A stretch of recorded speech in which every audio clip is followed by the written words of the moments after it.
varios. ¿Alguien quiere plantear algún par?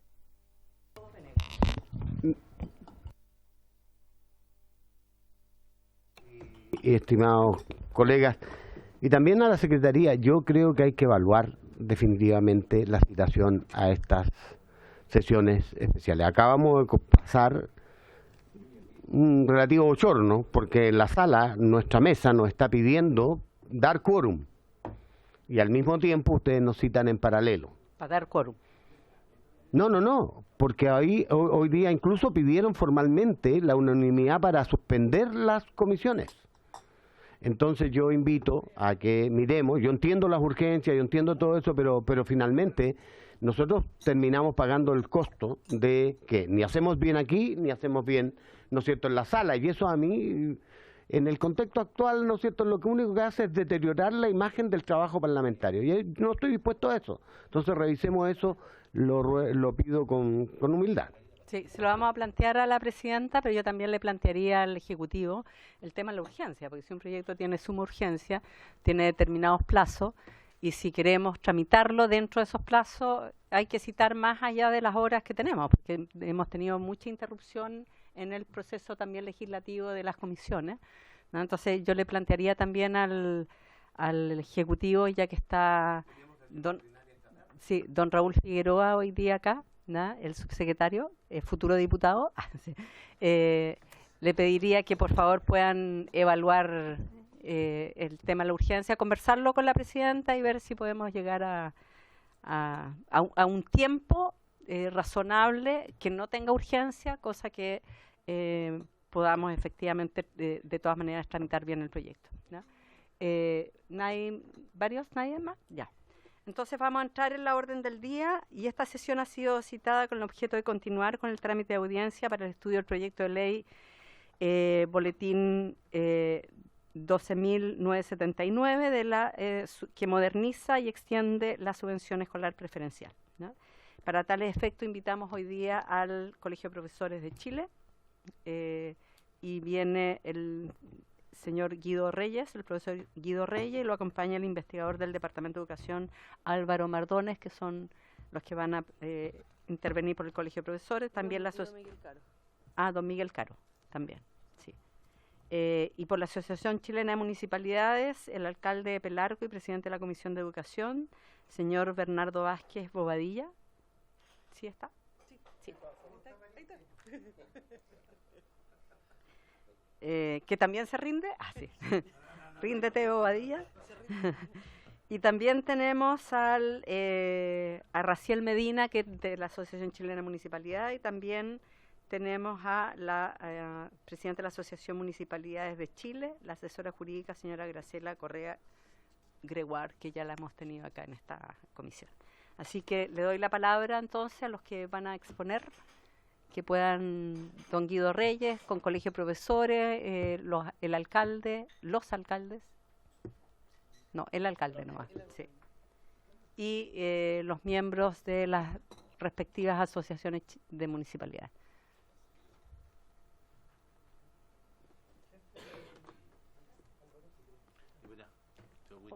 ¿Qué pasó? Sí.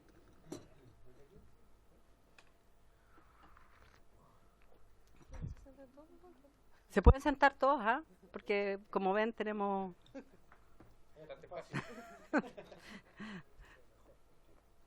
No somos como los cretenses, que tenemos horror al vacío.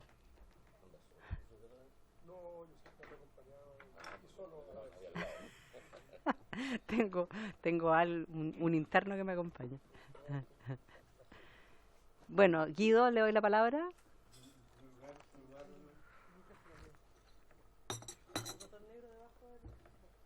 Muchas gracias. En primer lugar, saludar a los señores y señoras diputadas, y también al señor subsecretario que está presente en esta sesión, a los alcaldes. Y por cierto que este tema para nosotros es de bastante preocupación, y ha sido por muchos años un tema de análisis y también de discusión. Y hoy día nos encontramos con un proyecto que extiende y moderniza, es el propósito de su mensaje, la subvención escolar preferencial. En primer lugar, señalar que junto a la academia, el gremio ha sido enfático en señalar que aumentar la estructura de subvenciones de la educación pública no ha permitido avanzar en el disfrute efectivo del derecho a una educación de calidad de las y los estudiantes en nuestro país. Estas afirmaciones están contenidas por diversos investigadores destacados en nuestro país, como Gonzalo Muñoz, José Weinstein, Javier Pascual, Juan Pablo Valenzuela, Cristian Belley, Rodrigo Cornejo, entre otros. Compartimos la visión y preocupación por el exceso de burocratización para la asignación de recursos al sistema escolar. Por ello, vemos una contradicción estructural al plantear un proyecto que busca reducir la burocratización en las asignaciones de recursos para estudiantes vulnerables y prioritarios y establecimientos evaluados como medio bajo e insuficiente, sin comprometer un fondo basal de financiamiento para concentrar las energías plenamente en el cumplimiento de sus objetivos educativos, sin preocuparse no solo de los convenios, sino que además del déficit presupuestario y volatilidad de recursos que genera el voucher por asistencia. 2. Autonomía y libertad o autonomía y confianza pedagógica.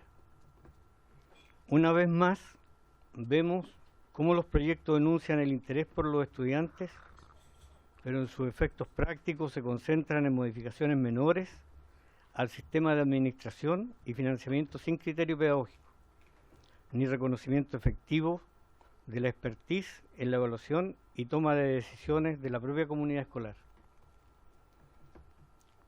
En criterios de relevancia, como lo es el perfeccionamiento, para el cumplimiento de los objetivos del proyecto de mejoramiento educativo, es central entregar las confianzas a la comunidad educativa. Ellos deben ser el centro del conocimiento y control del apoyo que se establece a través de los recursos financiados por la Ley CEP, para establecer prioridades y seleccionar a las instituciones o herramientas competentes en términos contextuales y sociales en la realidad escolar.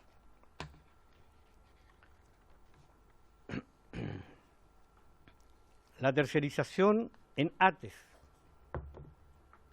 hoy día se llaman fundaciones, consultoras y universidades que repiten guiones academicistas en las escuelas y liceos, han contribuido a la crítica generalizada de las y los docentes sobre ausencia de pertinencia en el catálogo de instituciones inscritas en el mercado público.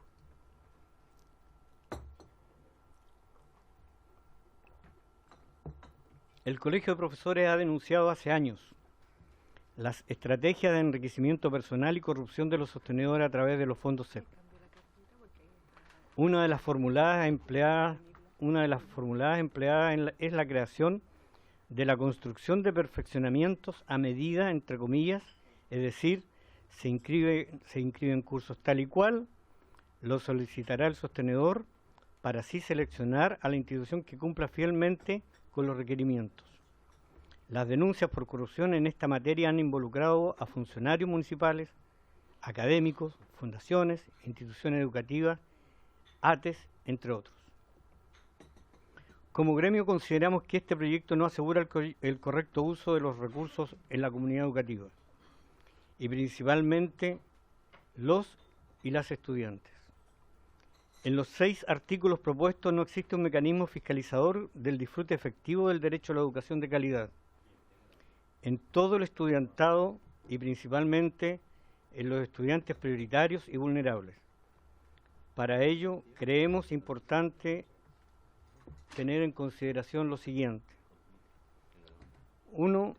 Considerar la redistribución de recursos CEP en elementos de carácter pedagógico y no en aquellos que el sostenedor no financia ni resuelve como mantenimiento general de la estructura escolar. Por ejemplo, un baño, un vidrio quebrado, un techo para el patio, etc. Los criterios de gastos pedagógicos no son pertinencia exclusiva del sostenedor ni del equipo directivo. Deben ser consultados y resueltos en conjunto con toda la comunidad educativa y principalmente con los docentes y estudiantes.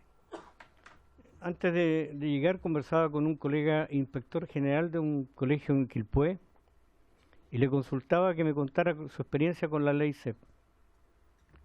Me señalaba el colega que, en primer lugar, el proyecto de mejoramiento educativo lo hace un grupo donde está el director, el inspector general, el subdirector, etcétera, que son aquellos de confianza por la ley 20.501, y él, siendo inspector general, está fuera, y finalmente no lo socializan con la comunidad escolar, siendo su obligación hacerlo. Esto, además, la forma de entregar los recursos, siendo corporación municipal, a comienzo de año le señalan que tiene una cantidad de dinero para invertir en el proyecto de mejoramiento educativo, y a mediados de año le señalan que ya se les terminó la plata. O sea, es un desastre todavía la falta de control. Y si no existe hoy día esta falta de control, más compleja va a ser ese control cuando se implementen algunos objetivos que establece esta ley. Hasta ahora, estos fondos han funcionado como parches a otras asignaciones de recursos que no cumplen plenamente con su cometido, como es la Ley de Inclusión Escolar, regulación de los equipos del programa de integración, subvención general. En definitiva, es importante el principio de legislar en beneficio del disfrute efectivo del derecho a la educación de nuestros niños y niñas y adolescentes, pero en la práctica vemos que sin una modificación a la base estructural del sistema de subvención escolar y evaluación estandarizada, externalizada en especialistas de la Agencia de Calidad de la Educación, que no conocen el cambiante y diverso contexto y comunidad escolar.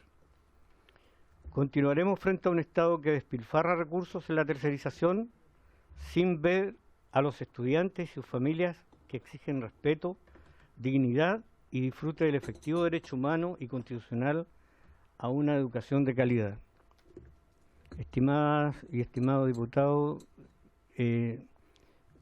me acompañan dos investigadores del Departamento de Perfeccionamiento del Colegio de Profesores, el destacado académico Miguel Caro y Álvaro Mardones, quienes van a complementar la opinión que desde muchos años ha tenido el Colegio de Profesores en torno a esta materia. Muchas gracias. Gracias, Guido. Le doy la palabra a Miguel, entonces. ¿Va a partir al revés? Ya.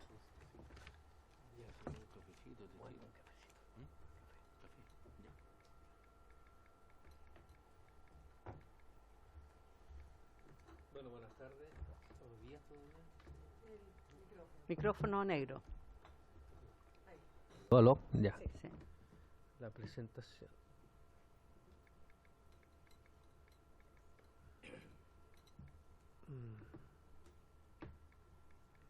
Bien, esto es un estudio que nosotros como Departamento de Educación del Colegio de Profesores hemos hecho a partir de las bases de datos oficiales de la Superintendencia de Educación. Esto no son vía transparencia activa. Entonces,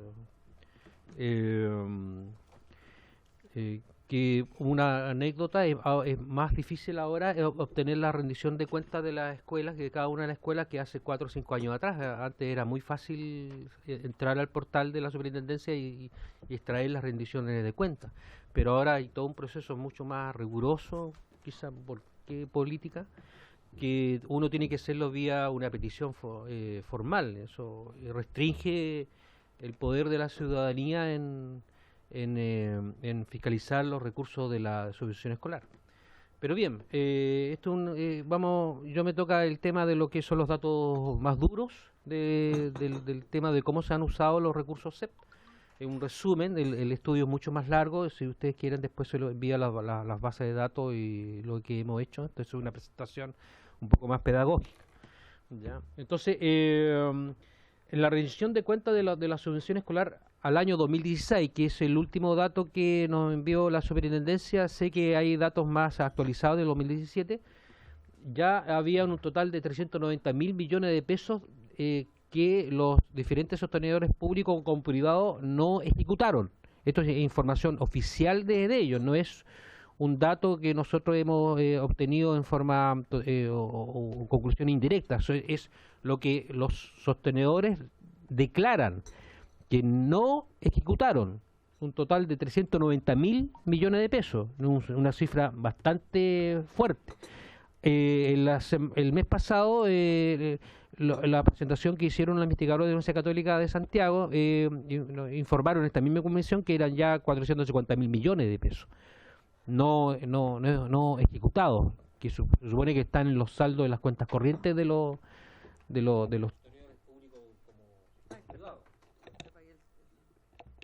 No fui yo, ¿ah? ¿Aló? ¿Aló? Bien. En términos de tipo de sostenedores, en el año 2016 los gastos declarados por los particulares subvencionados a mano izquierda son 343.000 millones de pesos, pero 146.000 millones no fueron ejecutados. A nivel municipal, 364.000 millones de pesos que se ejecutaron al año 2016, estamos hablando de un periodo más o menos de 10 años, ¿eh? Y hay 243.000 millones de pesos que no fueron ejecutados. Llamaba la atención que la última sesión, la señora Mariela Elwin había dicho que eran 150.000 millones de pesos no ejecutados, señalando que era información extraída directamente del Ministerio de Educación, pero cuando uno los tiene directamente de la base de datos por transparencia de la superintendencia, las cifras son esas, ¿no? Así que si ustedes desean, le mandamos las planillas que nosotros tenemos desde la superintendencia, que son oficiales. Bueno.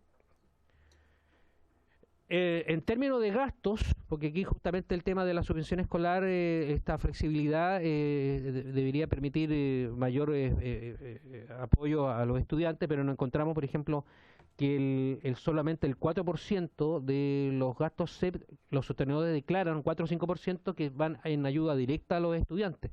Becas, por ejemplo, beca de alimentación, transporte, un 4 o 5% hacia capacitación docente. Más o menos, igual se cumple el 50% que dice que la ley CEP, que no se pueden gastar más de un 50% en remuneración, en cada uno de los tipos sostenedores. Nosotros hicimos la diferencia entre municipales, sin fin de lucro, sociedad anónima, limitada y persona natural, ¿ya? Y hay un alto gasto en infraestructura, mantención, ¿ya? Justamente que se supone que los sostenedores, especialmente privados, dicen que en realidad no hay flexibilidad en gasto en ese ítem, cosa que en la práctica eso no ocurre. Hay quizá un tema de concepto, pero sí hay un enorme gasto, subsecretario, de gasto en mantención, ¿no? Claro, y capacitación docente debería, no sé, el tema, obviamente equipamiento pedagógico, ahí entra computadores, sala de informática, qué sé yo, ¿ya? Pero ya hay una suficiente capacidad de los sostenedores de invertir en infraestructura y equipamiento de los establecimientos, ¿ya? En el año 2013 habían particulares subvencionados habían acumulado en la región metropolitana 27.000 millones de pesos no gastados. Ahora aumentó al 2016 57.000 millones de pesos. En vez de disminuir o mantenerse esa cifra de no ejecutados, en realidad aumenta. Y en los municipios de 25.000 millones a 77.000 millones de pesos. No sé. Este gráfico es de la región metropolitana, donde señala los datos, las comunas donde hay más rojo, ¿ya? Está, si ustedes se fijan, el saldo final al año 2016, ahí lo pusimos en miles de millones de pesos, en 4 o 5, ¿cierto? 4.000 millones de pesos o 5.000 millones de pesos no ejecutados en cada una de las comunas, y encontramos que las comunas que tienen una cantidad bastante enorme de 5.000 millones de pesos, estamos refiriendo a La Pintana, San Bernardo, La Granja, Puente Alto, Pudahuel, Cerro Navia, justamente en las comunas donde se genera gran parte del estallido social. O sea, ¿qué responsabilidad tienen los sostenedores públicos como privados al no finalmente inyectar los recursos para los niños más vulnerables de este país? O sea, ahí hay un gráfico que genera bastante inquietud, ¿ya? No sé si uno puede usar la palabra saqueo, ¿ya? Pero en el fondo, ¿qué ocurrió con ese recurso? Se supone que, bueno, hay muchas explicaciones que lo que pasó, que nos faltaban los recursos, fueron destinados a otros ítems, ¿ya? Pero justamente son dineros que iban a los niños más vulnerables del país para la educación.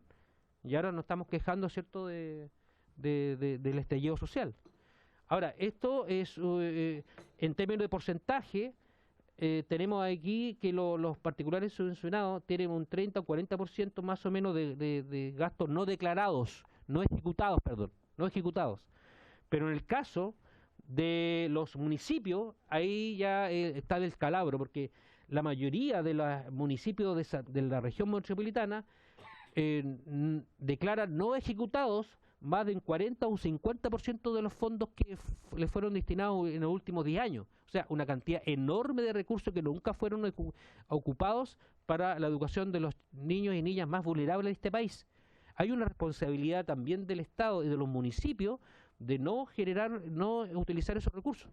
Ahora, el tema que es bastante curioso, porque si no hicimos el estudio, decíamos, ¿cuáles son los municipios que fueron gestionados por los partidos políticos? Y nos encontramos que el partido Unión Demócrata Independiente, que que gestionaba esos municipios, el de la región metropolitana, encontramos que en el 2012, el 2016, ¿cierto?, la UDI es el partido que tiene una de las mayores responsabilidades, 18.000 millones de pesos que no ejecutaron.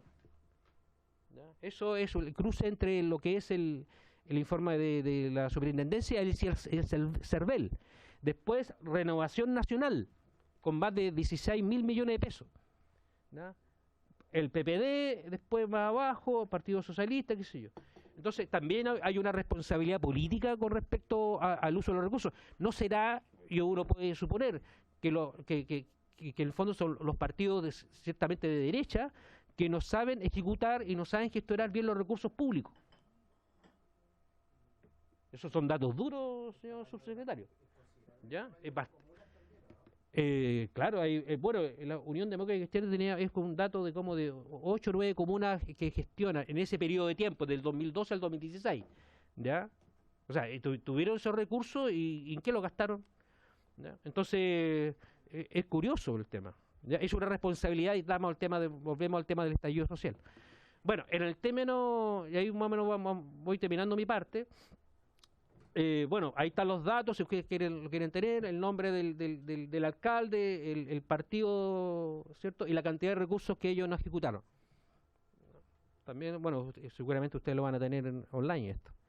Bueno, en una pequeña muestra de las escuelas particulares subvencionadas de la región metropolitana, nos encontramos esto al azar, entonces vimos la cantidad de recursos que ellos dijeron que no ejecutaron. Y pasamos del año 2009 de más o menos 1.000 millones de pesos que no ejecutaron en el año 2009 al año 2016 con 11.000 millones de pesos. O sea, en vez de disminuir o mantenerse lo no ejecutado, aumenta. Lo curioso es que ¿qué ocurre con ese dinero? ¿Realmente lo tienen en las cuentas corrientes, me pregunto yo? ¿Ya? ¿Por qué esa flexibilidad, en el fondo, de no gastar ese dinero? ¿No hay urgencia con el tema de lo que me encima con el estallido social? Ya.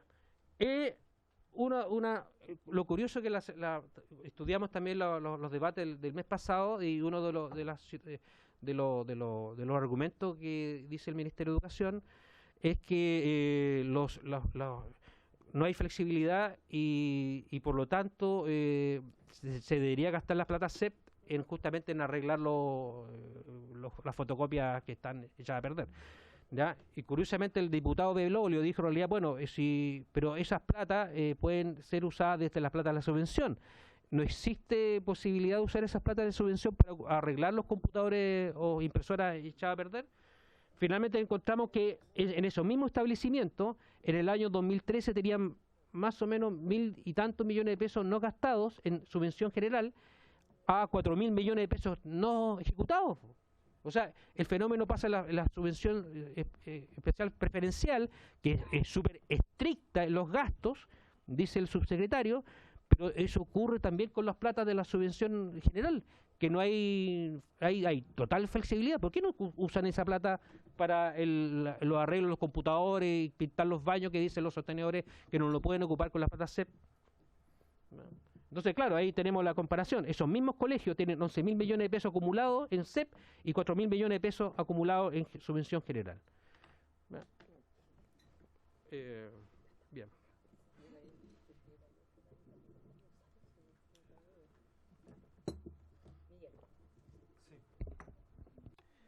Bien, ¿se escucha? Buen día aún, ¿cierto? Bueno, agradecer la invitación, como se ha dicho, y por intermedio, Presidenta, hacer algunas apreciaciones en relación con la mirada general que el colegio tiene respecto de la ley y del proyecto que se presenta en términos de algunas modificaciones, especialmente en lo que tiene que ver con el tema pedagógico, ¿ya? Entonces vamos con algunas afirmaciones generales respecto de lo que ha sido el funcionamiento de esta ley, y había consideración de lo que ya anteriormente se ha dicho, ¿cierto? Lo primero es que el Colegio de Profesores sostiene que esta ley se ha construido como un mercado de recursos que ha reforzado el lucro en educación. Eso es algo que los números son los números.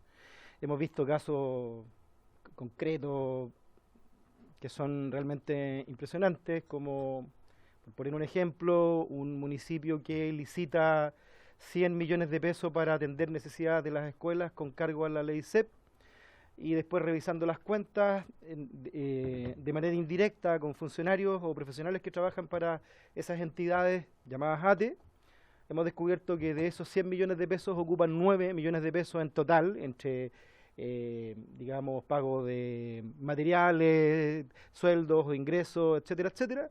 Ocupan 10 millones de pesos y 90 millones de pesos se van al bolsillo de las ATE. Entonces, este mercado, nosotros lo hemos dicho con todas sus letras, en la práctica se expresa como una estrategia para lucrar en nombre de los pobres, de los más pobres. En nombre de ellos se produce este lucro. No establece orientaciones educativo-pedagógicas sustantivas. Esta es una cuestión que es bastante común a la legislación educativa, en el sentido de que se establecen mecanismos para reportar cosas, mecanismos e indicadores, pero poco se dice del tipo de educación que se requiere, por ejemplo, en términos de la formación integral que está declarada prácticamente en toda la normativa educativa en nuestro país, pero que, como hemos dicho muchas veces, son declaraciones. En la sección de las palabras agradables aparece educación integral o calidad integral, y después los artículos operacionales, nada se dice respecto de cómo se tiene que promover aquello, y por lo tanto es una normativa que no genera adaptaciones formativas según los contextos.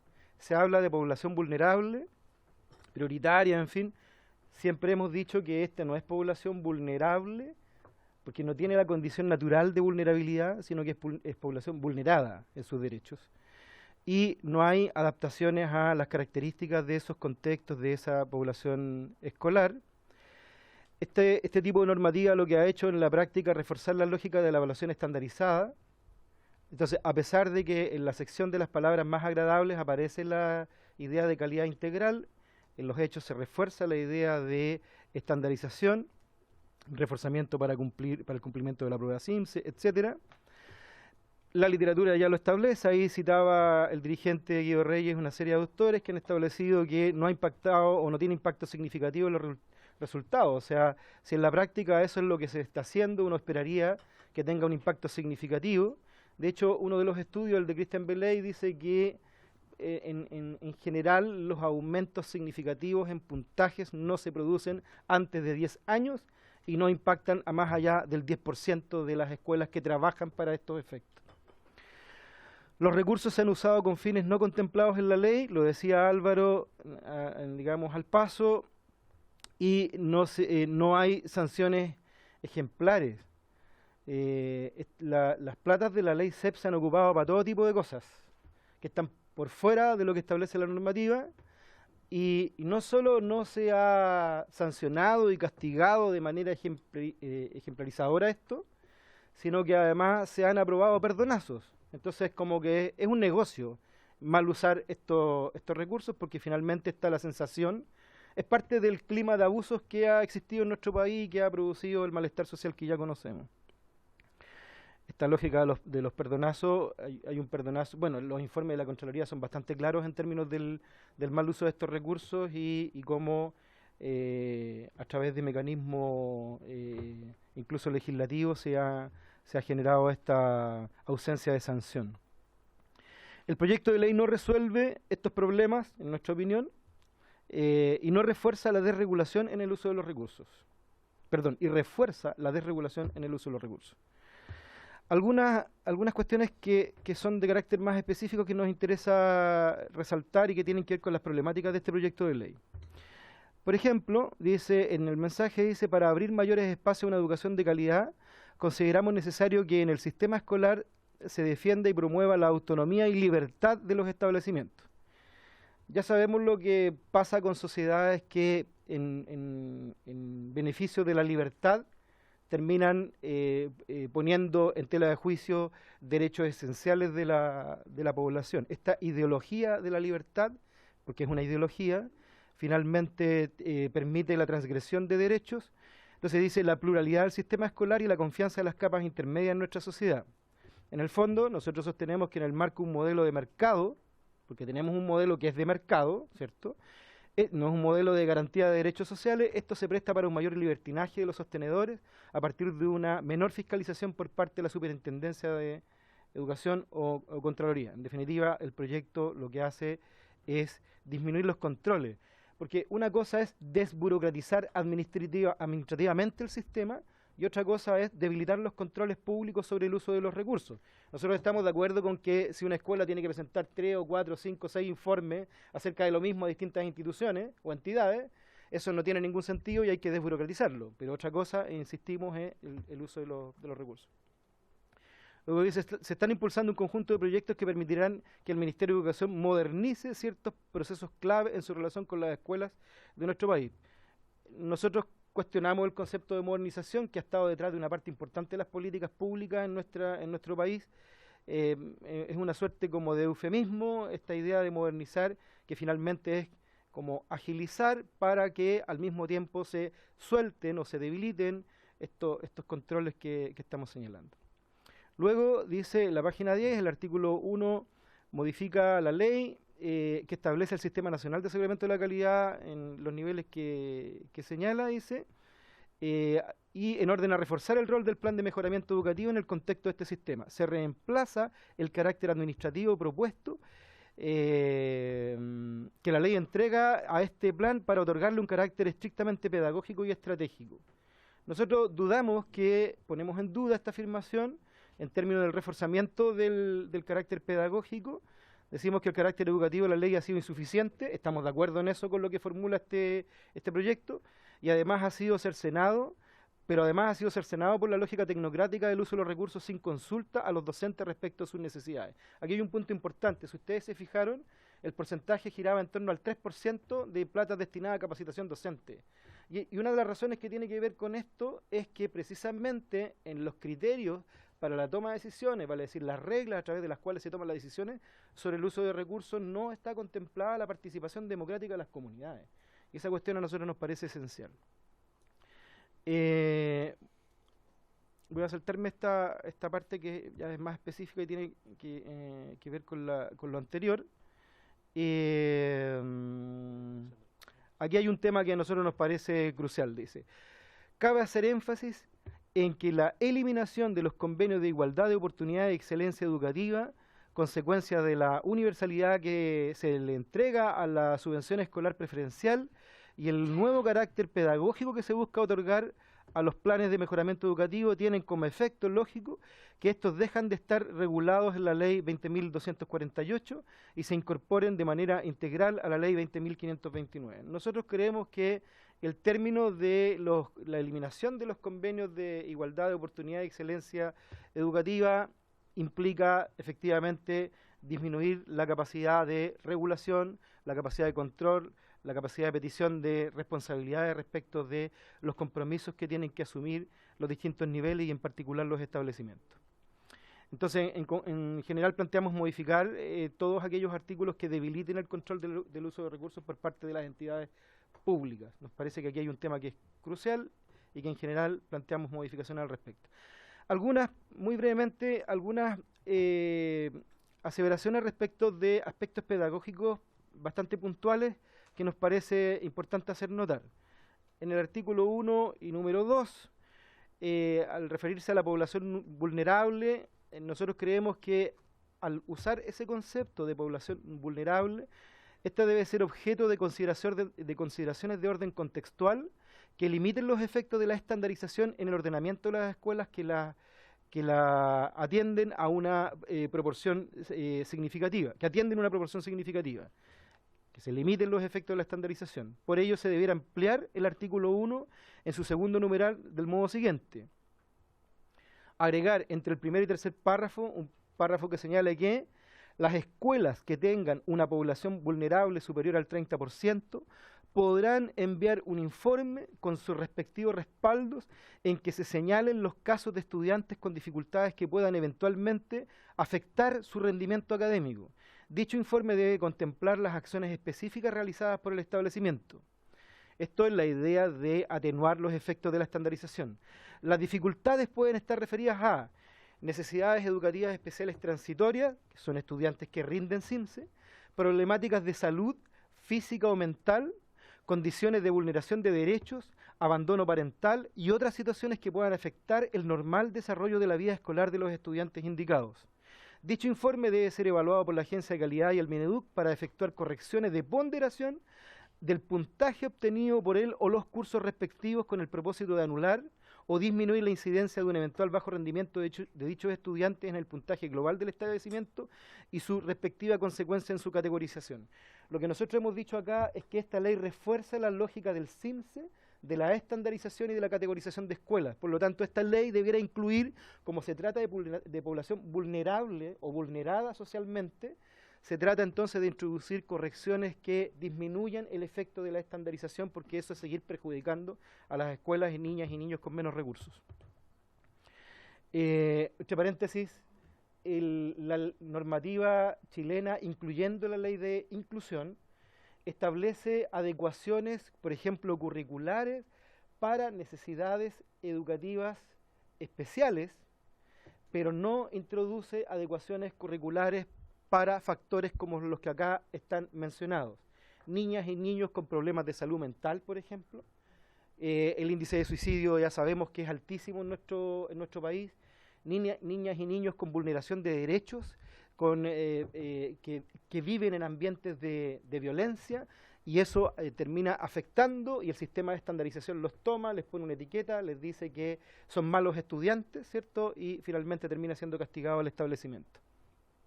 categorizado de una manera insuficiente, en fin, y eventualmente cerrado. Por lo tanto, esta ley, si es que realmente está preocupada por atender niños y niñas con estas problemáticas, debiera cautelar eso. En el caso del artículo 1, número 3, el llamado aseguramiento de la calidad no puede ser solo un reporte de mecanismos, sino un espacio para desarrollar los principios educativos, objetivos y orientaciones fundamentales consagradas en la normativa. Ello supone promover la capacidad de reflexión pedagógica de las escuelas y de la coherencia tanto con la realidad contextual como con tales orientaciones básicas. Por ello, y a continuación de los dos primeros párrafos, tanto el plan de mejoramiento educativo como su reelaboración posterior a la evaluación, además de las indicaciones establecidas, se debe agregar la incorporación de, comillas, una fundamentación pedagógica de las acciones y criterios de contextualización y o adaptación de los aprendizajes según las necesidades de los estudiantes. Esto es, a nuestro juicio, preocuparse por estos estudiantes. Lo otro es pasarles el rasero de la estandarización, que, entre paréntesis, en estos 30 años no ha funcionado en absoluto, digamos. Sigo con ejemplos de posibles indicaciones de orden pedagógico en general. Los artículos 1 y 2 dice el rol del Mineduc debe ser no solo de apoyo técnico administrativo, como está establecido en la ley, sino de colaboración profesional, que sin perjuicio de cautelar la libertad de enseñanza, oriente la concreción de los principios educativos fundamentales consagrados en la normativa, como por ejemplo resguardar que se insista en lógicas de estandarización y no de formación integral.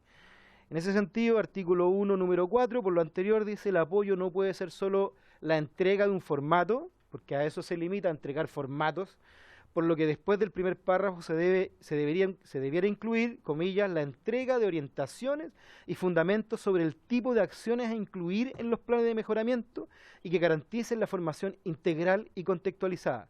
Reitero, entrega de orientaciones y fundamentos. No estamos hablando de entregar prescripciones obligatorias, pero el Ministerio de, comillas, Educación debiera cumplir su rol en ese sentido, sin perjuicio de respetar la libertad de enseñanza. Artículo 2, número 10, agregar al final de la letra A que dicho sistema debe tener la capacidad de responder a los distintos requerimientos de todos los establecimientos que lo necesiten. No dejar al arbitrio del mercado, sino que el Ministerio de Educación se haga responsable de apoyar estos establecimientos y por lo tanto agregar al final de la letra B y entregar orientaciones tendientes a garantizar la formación integral de los estudiantes. Finalmente, en el artículo 3, número 2, el apoyo de entidades externas de tipo técnico-pedagógico, porque aquí hay un problemón que es gigante. Las entidades externas llamadas ATE, en general, son bastante mal evaluadas, pero en general la cantidad de recursos que se llevan son gigantescos.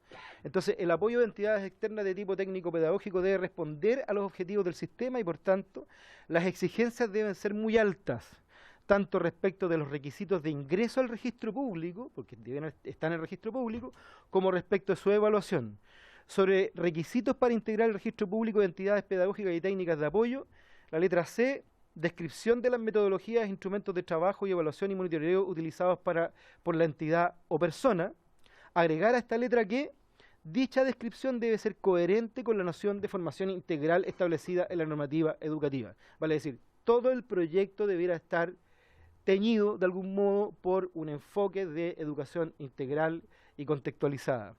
Agregar en la letra adicional que indique, comillas, la obligación de entregar las evaluaciones obtenidas en desempeños anteriores de las ATE, si es que las hubiere, o una carta de recomendación de las respectivas instituciones escolares por cada una de las acciones realizadas. Aquí salen sin ninguna consecuencia. Hemos visto ATEs que son pésimamente evaluadas y siguen funcionando en el circuito como si nada. ¿Por qué? Porque lo único que importa es la lógica del checklist, del llenado de formatos, del modelo de mecanismos y finalmente el uso de los recursos con la discrecionalidad que habíamos señalado. Y en ese sentido, la letra L, efectividad de los programas en el cumplimiento, que indica el proyecto, efectividad de los programas en el cumplimiento de objetivos y el logro de los resultados esperados. Para verificar lo señalado en el inciso anterior se obtendrá información de los usuarios con encuestas u otros medios, dice el proyecto. Nosotros señalamos, agregar a esta letra que los instrumentos de evaluación deben contemplar de manera específica todas las dimensiones de la colaboración, estableciendo con el mayor detalle posible las características de la dimensión pedagógica del apoyo, no solo si se entregaron recursos, fotocopias o etcétera, fundamentación pedagógica, manejo de contenidos, estrategias de enseñanza-aprendizaje, interacción y clima del aula, espacios y niveles de reflexión, etcétera. Agregar una segunda letra adicional que establezca la, comilla, responsabilidad del Mineduc de incorporar al registro público las evaluaciones de las acciones de apoyo de los organismos técnicos externos. Cerramos ahí, solo reforzar la idea de que para nosotros es esencial un principio del sistema educativo y que tiene que ver con que el Ministerio de Educación cumpla una labor de apoyo, de garantía del derecho a una educación pertinente, a una educación integral, a una educación contextualizada, y por lo tanto el Ministerio de Educación debiera cumplir roles no solo de observación externa o de rendición de cuentas ex post, eventualmente a distintas entidades, sino que de apoyo y regulación in situ de todas las acciones que realizan este tipo de organismos para las escuelas, además del control en el uso de los recursos, que debiera ser mucho más estricto, y con las sanciones que debieran ser ejemplarizadoras. Eso, muchas gracias.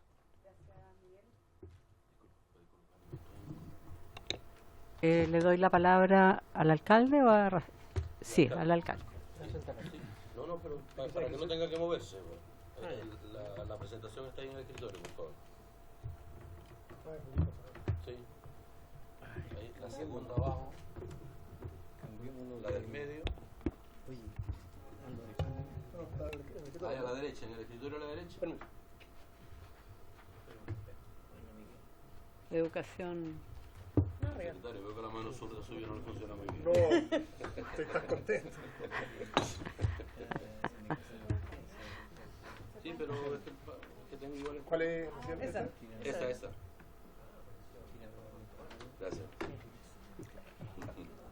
El micrófono, alcalde. Bueno.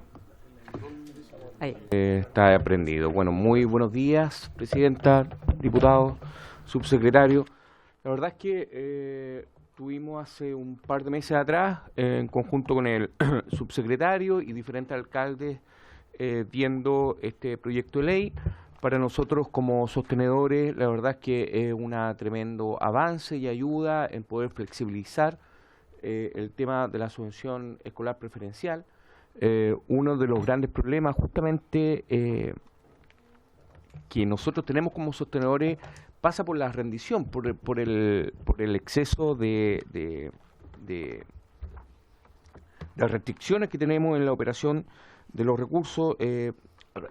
Tenemos muchos recursos rechazados de repente justamente por las rendiciones y multas que muchas veces tenemos que afrontar de parte de la superintendencia, y eso obviamente que nos hace que la complejidad, sobre todo en las rendiciones de dicha subvención, generalmente para los sostenedores, que somos los municipios, se nos hace muy compleja.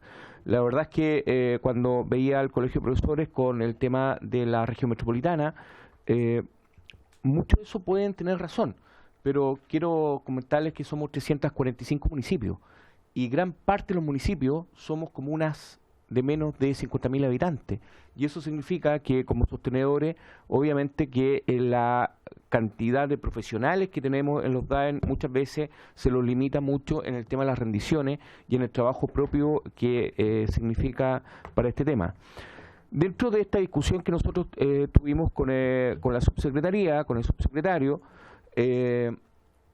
muchos alcaldes de ciudades grandes, de la metropolitana y ciudades grandes, nos plantearon un tema que también lo acogió o lo tomó a discusión el subsecretario, sobre la gran cantidad de matrículas de migrantes que hoy día tienen esas comunas, que no es menor, y que obviamente no están dentro de la subvención escolar preferencial, para obviamente ampliar este proyecto justamente a eso, a comunas donde hoy día tenemos una cantidad de matrícula impresionante de migrantes. Estábamos con, ahí lo planteó la alcaldesa Leitao, Carolina Leitao, el tema de la cantidad, ella decía que tenía colegios sobre 80% de matrícula de migrantes. Estaba el alcalde de Independencia, que también nos planteó la misma situación, que ellos consideraban que debería ampliarse este tema, sobre todo el tema de los migrantes. Pero para nosotros como sostenedores, para nosotros la flexibilización de esta ley obviamente que nos ayuda mucho al trabajo y al fortalecimiento de cada uno de los establecimientos vocacionales. Yo quiero aprovechar esta ocasión, no solamente con la presentación, sino que también decirles que siempre existe ese manto de duda de cómo los municipios administran los recursos. La verdad es que considero que en lo personal siento que hay una realidad bastante distorsionada, porque la verdad es que la gran mayoría de los municipios tratan y aprovechan estos recursos justamente para destinarlo a los colegios más necesitados. La gran mayoría de las comunas, sobre todo regiones, son comunas vulnerables, de establecimientos vulnerables, y obviamente que para nosotros la SEP nos da un tremendo alivio en el trabajo que desarrollamos junto con los colegios. Yo creo que aquí señalar que los sostenedores, que en este caso son los municipios, mal utilizan los recursos de la SEP, la verdad es que eso es obviamente ver y hablar de un desconocimiento de las 345 comunas de la región, del país. Yo considero en lo personal que los municipios hacen un trabajo dentro de lo que nosotros podemos hacer, es el fortalecimiento y aprovechar estos recursos justamente para poder mejorar el trabajo que tenemos con cada uno de los establecimientos vocacionales. Nosotros tenemos ahí, Raciel, no sé caso, bueno, compartimos el tema de la mayor flexibilidad de los establecimientos del uso de la SEP para que sea invertida en las necesidades reales de cada comuna educativa. Compartimos que de otorgarle al plan de mejoramiento educativo un énfasis netamente pedagógico en comparación con el programa de mejoramiento actual que opera como instrumento de gestión y control de gastos. Esto genera además las consecuencias de la rendición de cuentas, siendo la causante de multas históricas que se repiten cada año, además que los problemas de renovación de convenios. Este es un tema no menor, y esto yo creo que este proyecto de ley nos va a solucionar considerablemente este tema. La rendición de cuentas es un problema, el tema del cierre de la plataforma. Muchas municipalidades muchas veces no pueden rendir oportunamente por el cierre de la plataforma y el exceso de burocracia en la rendición de estas cuentas. El problema de la renovación de los convenios, que inmediatamente con esta ley ya se elimina, también un tema burocrático no menor, que todos los años tenemos que renovar los convenios con la SEP.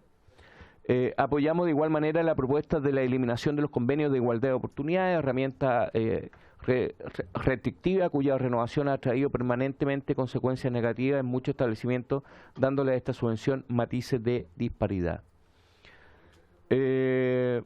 Bueno, ahí están los antecedentes normales que seguramente el subsecretario va a ver. Esto entró en vigencia el 1 de febrero de 2008. Claramente los primeros años hubo muchos problemas de operación. Resumiendo el tema, para nosotros como municipio, esta ley, este proyecto de ley nos favorece considerablemente para el trabajo de cada uno de los sostenedores que somos los municipios.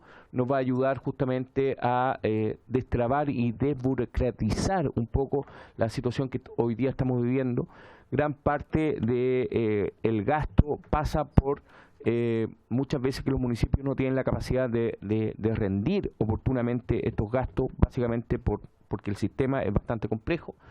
Las multas que hoy día genera la superintendencia por la no rendición también, obviamente que hace que los municipios adicionalmente tengan que ir pagando multas, y obviamente que esto nos va a ayudar mucho a mejorar el sistema y obviamente a darle una rapidez, que eso obviamente nos va a ayudar mucho en cada uno de los sostenedores. Eso es, a grandes rasgos, el tema desde el punto de vista de los municipios. Sí, estar claro. Gracias, alcalde. Gracias, presidenta. Saludos a todos. A ver, acá, muy breve, hay varios detalles que tienen que ver con esto. Quienes hemos seguido la historia de la Ley de Subvención Escolar Preferencial sabemos que tuvo dificultades desde su inicio. Tuvo una ley, un proyecto que se comenzó a tramitar en el año 2006, se publicó el 1 de febrero del 2008, y ya en el año 2011 fue necesario hacer una modificación que sufrió modificaciones obligatorias por el Sistema de Aseguramiento de la Calidad de la Educación en el 2011, pero también la Ley 20.550 de octubre de 2011 tuvo que hacerse cargo de varios problemas que tenía esta normativa. Y uno de ellos fue una de las iniciativas que se incorporó y dice relación con lo que se está hablando acá hoy, del 15%, lo que se llamó públicamente como el perdonazo, que se permitió un 15% de gastos con fines educacionales distintos a lo que dicen los planes de mejoramiento educativo, porque se preveía lo que estaba sucediendo. Algo que se alertó en la tramitación cuando estuvimos acá en 2007, el presidente de la Comisión de Educación de entonces, que era el alcalde Pablo Salaquet, y el presidente de la asociación, exalcalde de La Granja y exdiputado Claudio Arriagada, manifestaron que era una buena iniciativa porque compensaba los problemas de financiamiento que tenía y oportunidades que tenía el mecanismo de financiamiento de la educación pública, pero que a su vez era un riesgo enorme porque se estaba inyectando más recursos para una acción específica, para una función específica, en un sistema que estaba desfinanciado, ¿ya? Se alertó en ese momento y esto no fue distinto, sucedió después, y es parte de lo que justificó la Ley 20.550 respecto de las renovaciones. ¿Por qué nosotros vemos como beneficioso en la eliminación del convenio de igualdad de oportunidades? Ya lo dice la letra, es convenio. Esto es algo que se convenia entre dos partes. Esta parte es el Ministerio de Educación y el sostenedor. Si el sostenedor decide no firmar un convenio, priva a los niños vulnerables de su comuna de ese beneficio. Por tal motivo nos estamos alejando del sentido que consagra la Constitución de la República, la Ley General de Educación, que es la igualdad o el derecho a una educación de calidad y la igualdad de derecho entre un niño y otro. Acá se vulneraría con esto si no se firma. Tenemos el caso, particularmente, por ejemplo, la ley miscelánea del año 2017, la ley 21.006, que es una ley rápida que tuvo que hacerse para superar los problemas que originó la segunda renovación, porque la primera renovación de los convenios se hizo también gracias a la ley 20.550 sobre la base del 50% del gasto de los recursos. Posteriormente comenzó a operar lo normal, que era el 70% del gasto. Muchos municipios no pudieron demostrar el 70%. Algunos no lo gastaron por los mismos problemas que manifiesta el alcalde, y hubo otros que lo gastaron en acciones distintas de lo que dice el plan de mejoramiento educativo, ¿ya? Producto de aquello mismo, de que hay un sistema desfinanciado, que recuerdo que el anterior presidente de la Comisión de Educación, alcalde Navarrete, manifestaba, y lo dijo acá en esta comisión, que era como que tienes plata para el cumpleaños y no tienes dinero para ir a la feria, porque tengo unas bolsas de recursos en la SEP y para pagar los sueldos no hay, ¿ya? Y sé que son temas que al gremio docente no les gusta, pero tampoco les gustaría si se les deja pagar sueldos, porque en los ingresos normales de la subvención no existe presupuesto para ello.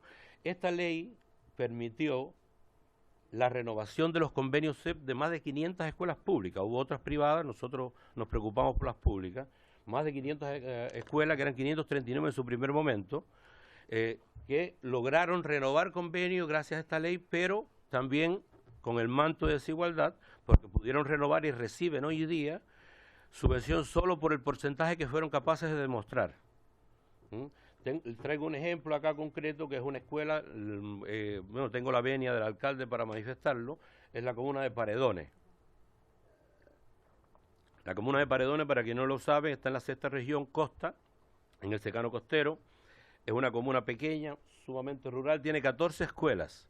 Producto de esta no renovación de los convenios, de acuerdo a la ley original, 10 de las escuelas de Paredones quedaron sin renovar convenio y lograron renovarlo producto de esta ley especial. Pero ¿en qué condiciones?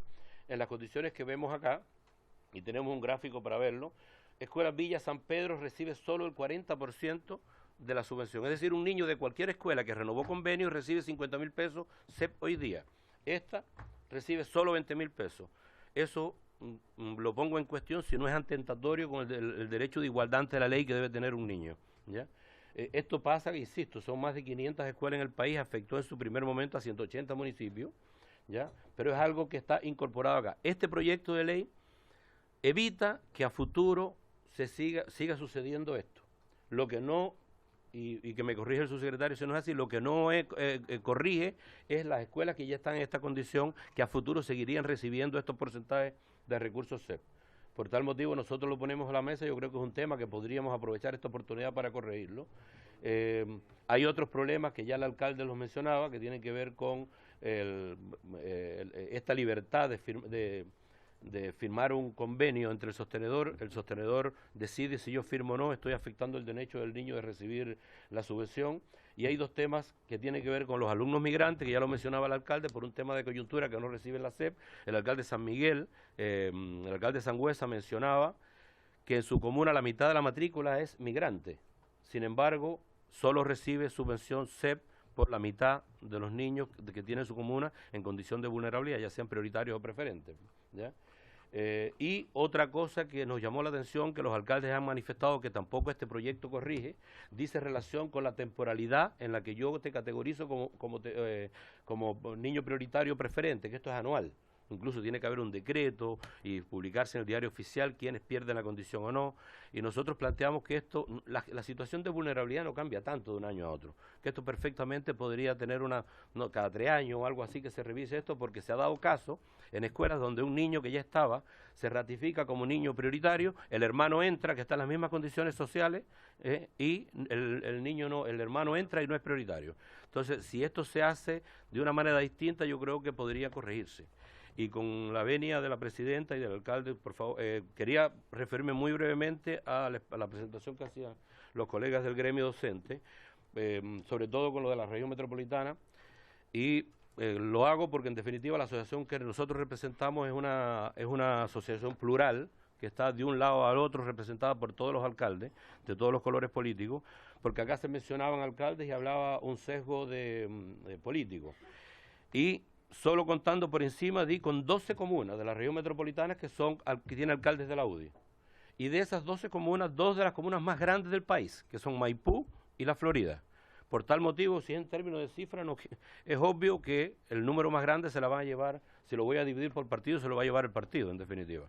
Entonces yo creo que igual la muestra, cuando uno muestra el número, tiene que ser bastante sugerente o bastante formal en aquello, porque en definitiva no dice nada. Yo creo que esto es algo que afecta, y acá estamos en presencia, bueno, parlamentarios que fueron alcaldes y saben cómo es la dinámica y cómo se maneja esto. Nosotros llevamos harto tiempo analizando otros temas, hemos venido por otros temas acá en la comisión y lo hemos manifestado, que el tema del financiamiento es un tema que nos pena. La SEP vino a solucionar algo. De hecho, yo creo que el principal demostración que dio el ingreso y la tramitación de la ley de subvención escolar preferencial demostró lo injusto que era el sistema educativo, el mecanismo de financiamiento del sistema educativo. Entonces hoy día, si estamos en esto, yo creo que es oportuno, en beneficio de los niños que van a las escuelas públicas, poder corregir este sistema. Es cierto que hay malas prácticas, en todas partes hay malas prácticas. En todas partes malas prácticas, al igual que hay alcaldes que han cometido errores, pero hay un sistema de aseguramiento de la calidad que lleva 8 años funcionando, que se dice que tiene que estar preocupado aquello, está en los tribunales de justicia y está la Contraloría, ¿ya? Entonces, y la superintendencia que está en esto, por eso está dentro del sistema de aseguramiento de la calidad. Entonces es un tema que yo creo que es importante. Hace unos años atrás hubo 31 municipios procesados, de acuerdo a un informe de Contraloría. El Consejo de Defensa del Estado planteó un juicio contra ellos y no pasó nada, sencillamente porque lo que hicieron fue gastar recursos de la SEP en otros fines educacionales distintos. No hay malversación de fondos públicos, hay una cuestión que técnicamente se llama aplicación distinta de recursos públicos, porque en definitiva, insisto, hay un tema que está desfinanciado y que nunca ha podido superarse.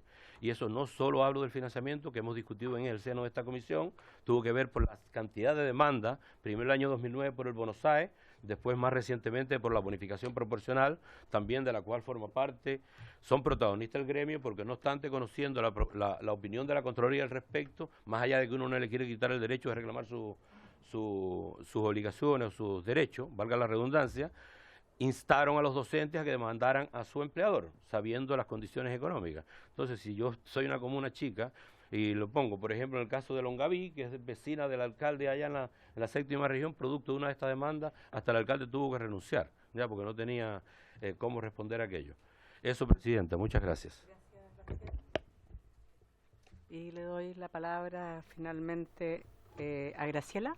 ¿Ya?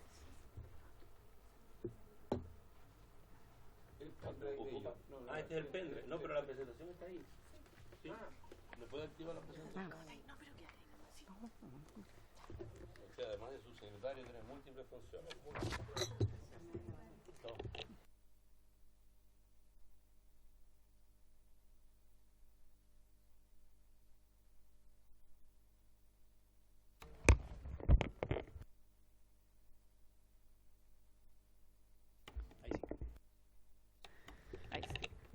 Buenas tardes, señoras diputadas, diputados presentes.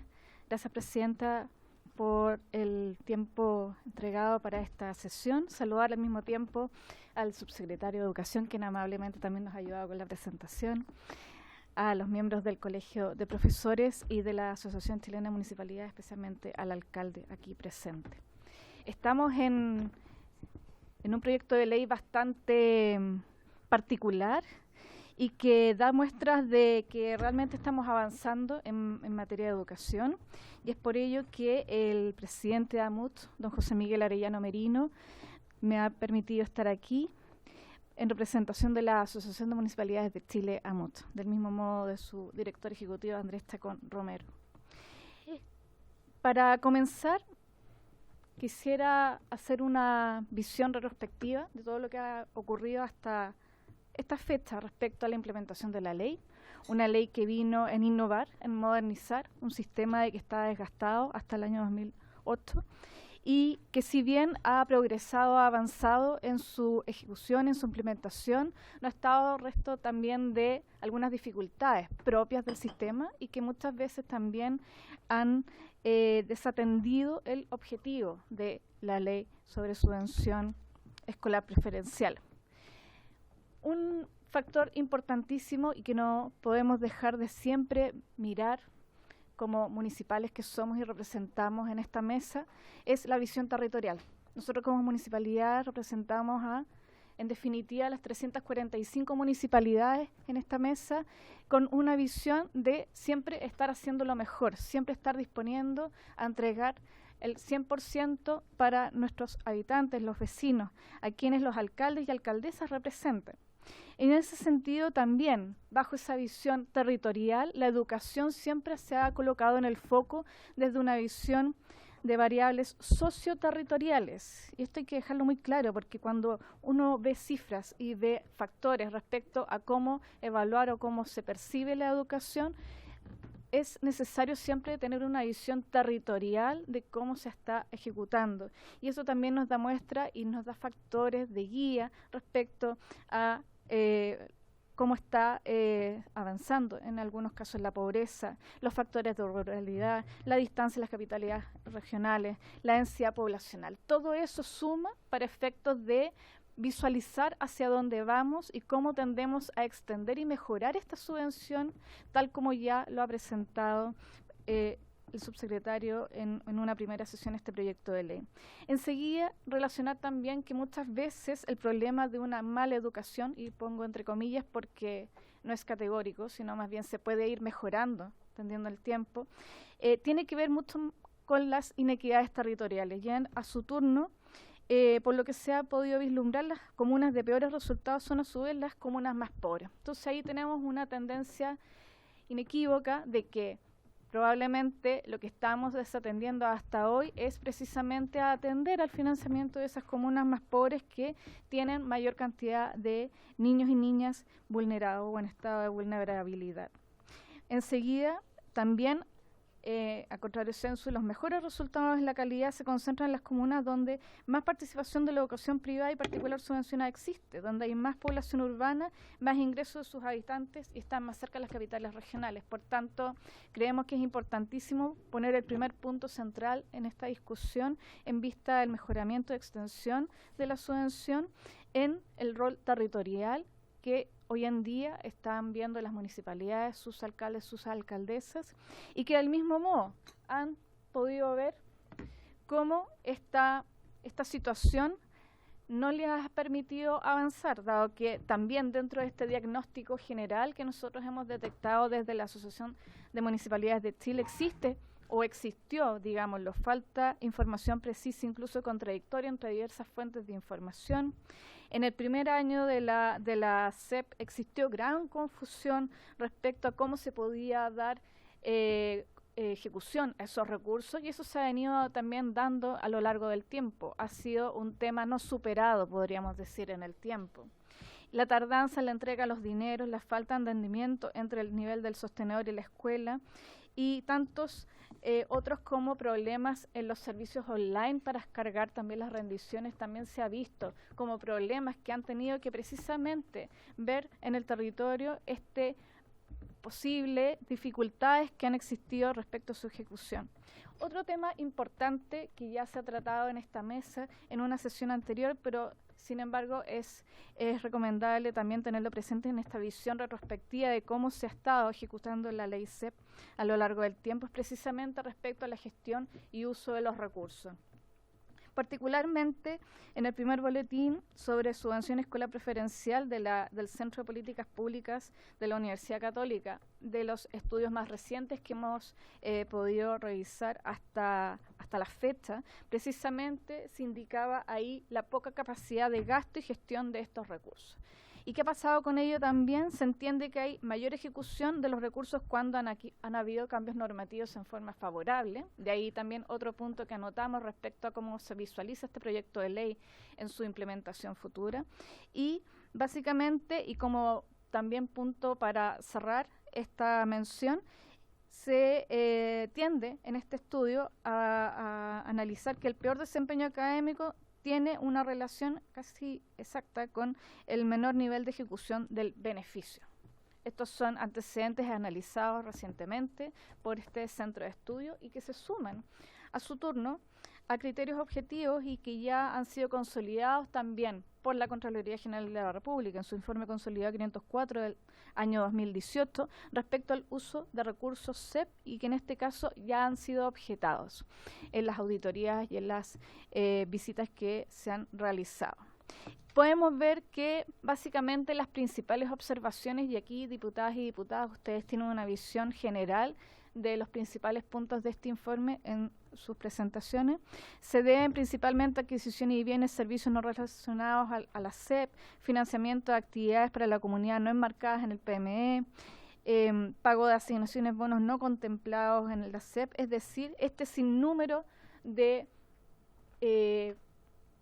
observaciones que tienen ustedes a la vista se están relacionando precisamente a factores territoriales, de poca capacidad, lo que ha habido hasta entonces, de poder atender a las necesidades en las comunidades educativas y precisamente este proyecto de ley se ve ahí con buenos ojos desde el punto de vista que atiende a la flexibilidad normativa que permitirá obviamente avanzar respecto a poder salvar estas situaciones que hoy en día están siendo objetadas por esta rigidez que existe hoy en día en la SEP precisamente. Asimismo, podemos ver observaciones respecto al cumplimiento de obligaciones, como por ejemplo inconsistencia en la información de alumnos prioritarios y preferentes, no exhibición de cobro de postulación, plano de mejoramiento educativo no presentado a la agencia de calidad, es decir, son totalmente salvables estas observaciones y si revisamos ahora respecto a la rendición de recursos CEP, evidentemente ahí tenemos una mayor apertura de observaciones que principalmente se dicen relación o dicen correlación a una falta de acompañamiento, de información y precisamente lo que indicaba usted, señor alcalde, las capacidades de las comunas más pequeñas y que ha atendido el primer diagnóstico que les presentaba, comunas más pobres, alejadas de las capitales regionales, con menos recursos, obviamente también se sigue la falta de dotación del personal, de recursos humanos, tecnológicos también, lo que dificulta aún más poder dar cumplimiento ajustado a esta normativa, pero más allá de eso, poder atender realmente a las necesidades educativas que se están requiriendo en las comunas. Y ahí podemos poner también en tela de juicio qué estaba pasando con los dineros no ejecutados o los subejecutados respecto a esta ley. Después de esta visión retrospectiva que les he venido a presentar, nada más me queda también hacerles presentes a ustedes, diputadas y diputados presentes, que los problemas asociados a la SEP son manifestaciones y fueron manifestaciones en el pasado de aquellas debilidades del sistema escolar que todavía nos encontramos atendiendo. Un deterioro en la educación pública por una crisis financiera en el sistema, donde principalmente los municipios visualizaban que se utilizaban recursos CEP en gastos regulares y deudas propias del área educacional. también la incapacidad del Estado para fiscalizar el uso de los recursos públicos y asegurar el cumplimiento de la normativa. Y en tercer punto y final, la inexistencia de una estructura concreta para apoyar a los establecimientos de todos los desafíos que no son menores que las comunidades educativas no pueden resolver por sí solas. Este diagnóstico, honorables diputados, no es nuevo, no es de ahora. Este ya fue presentado anteriormente en una sesión en esta misma Cámara y, por tanto, merece también tener presente hoy esta visión general que hoy en día, por lo que podemos ver ahora en el proyecto de ley, tendería en avanzar y en poder aminorar o ciertamente paliar en alguna medida estos tres aspectos que anteriormente ya la Asociación de Municipalidades de Chile ya habría presentado en algún momento respecto a la ejecución de la ley CEP. Como consideraciones finales a este proyecto de ley, principalmente apuntar a lo siguiente. Como Asociación de Municipalidades de Chile, AMUT, estamos conscientes de que existen múltiples factores que debiésemos superar a partir de la autonomía municipal que nosotros tenemos como característica principal de nuestras municipalidades. Sin perjuicio de ello, la realidad es otra. La realidad hoy en día nos tiene aprisionados con la falta de recursos económicos, financieros y tecnológicos, y principalmente lo que vemos en esta iniciativa legal es eso.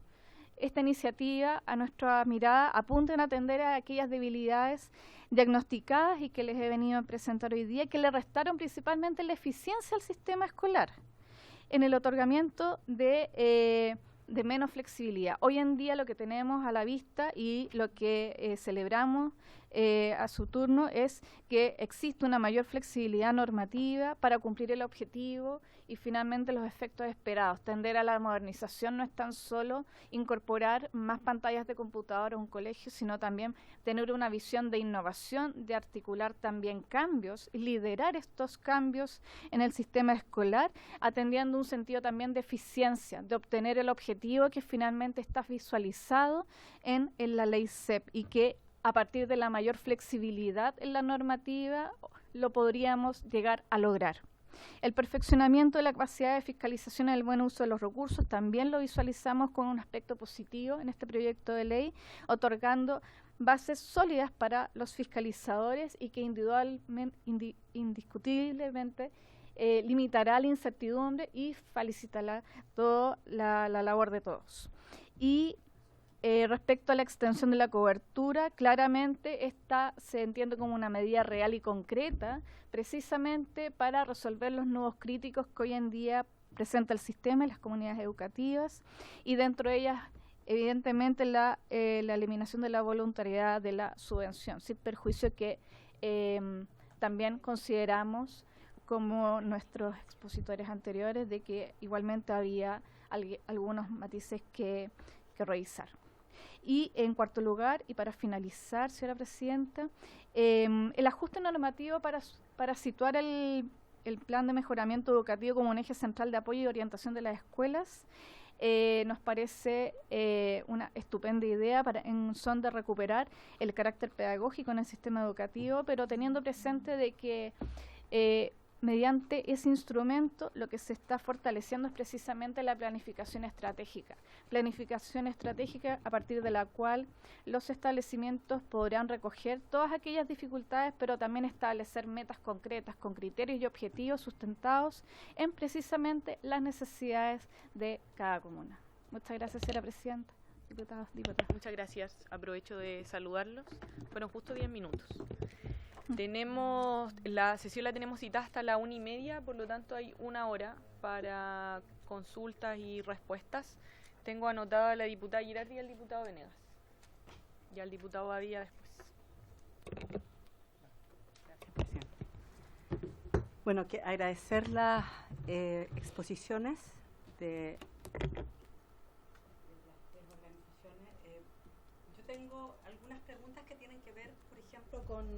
O sea, una de las cosas que siempre es... No sé qué me apagó. Una de las cosas que siempre se ha planteado en la discusión respecto al financiamiento es, y que lo planteó muy claramente el Colegio de Profesores, es la necesidad de un financiamiento basal, ¿ya? De que se financien lo que son los costos fijos con financiamiento fijo también, ¿ya? Y no con financiamiento variable. Entonces, mi primera pregunta tiene que ver con que si esta liberación de la SEP, ¿ya? Asegura ese financiamiento basal, ¿ya? Si ustedes ven que de alguna manera resuelve el hecho de que hoy día no tenemos financiamiento basal y que en definitiva lo que siempre hemos planteado, que cualquier recurso que venga para destinar, para mejorar la educación de los niños, si no tenemos asegurado la operación del sistema, ya finalmente no podemos trabajar sobre un sistema que no tiene asegurado ni siquiera el funcionamiento. Entonces, si esto resuelve ese problema, ¿no? Esa es la primera pregunta. La segunda pregunta tiene que ver con los mecanismos de control, ¿ya? Porque se supone que aquí se eliminan todos los mecanismos de control de la SEP, todos, ¿ya? Y pasan a lo que se establece en la ley 20.529, que son los recursos generales. O sea, en el fondo ya no hay SEP. ¿Entienden? Van a haber recursos que se van a entregar, ¿ya? Y que se van a la misma caja que van todos los recursos y se controlan todos de la misma manera, ¿ya? Desde mi perspectiva, desde mi experiencia, ¿ya? Hay muy mala fiscalización de los recursos públicos en general, ¿ya? Estos recursos dejan de estar mandatados, ¿ya? No hay un mandato especial de los recursos. Y efectivamente nosotros tenemos una historia de que incluso estando mandatados estos recursos, porque algo que no menciona ninguno de las asociaciones de municipios, es que si bien el informe de la Contraloría, y cuando hicimos la investigadora CEP, establecía que efectivamente habían recursos que no se usaban, que ustedes lo señalaron, lo señaló también, o sea que no se usan. Hay recursos que se usan en fines educativos distintos. Hay otros que se usan con fines educativos, con fines distintos que no son educativos, que también están, ¿no? Y están aquellos recursos que no tienen ni siquiera respaldo.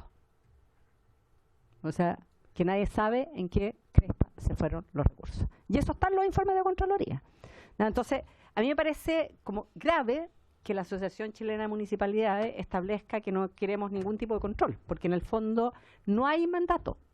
No vamos a ver en qué se van a gastar efectivamente estos recursos respecto del mejoramiento precisamente del proyecto educativo. La ley 20.529 no establece una rendición específica para el plan de mejoramiento educativo. No se establece, ¿ya? Se dice que tienen que entregar rendición de todos los recursos, pero no hay específicamente respecto al plan de mejoramiento educativo.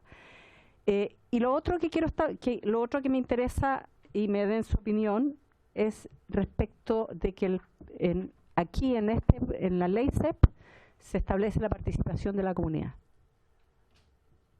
En la ley 20.529 no hay, ya aquí se elimina todo lo que tiene que ver con la participación de la comunidad en la elaboración de los PME. ¿Ya? Si bien eso sabemos que no ocurre igual, porque está en la ley CEP, pero no hay ninguna, o sea, yo le he preguntado muchas veces al ministerio que me diga cuáles son las escuelas donde el plan de mejoramiento educativo se hace con la comunidad, nunca recibió la respuesta, ¿ya? Por lo tanto, lo poco que teníamos, porque aquí lo que decía el alcalde es, y lo puso, las necesidades reales de la comunidad educativa, y aquí borramos de un paraguaso toda la participación de la comunidad educativa, porque no está la 20.529 y la eliminamos de acá. La rendición pública de los recursos a la comunidad educativa también se elimina. La aprobación de los consejos escolares, de los planes de mejoramiento de educación, también se elimina. Todo lo que tiene que ver con lo que nosotros decimos, el empoderamiento de las comunidades educativas que tanto nos interesan, pum, borrón y cuenta nueva. Nadie hace mención de eso, ¿no? Entonces, yo creo que una cosa es la desburocratización, ¿no?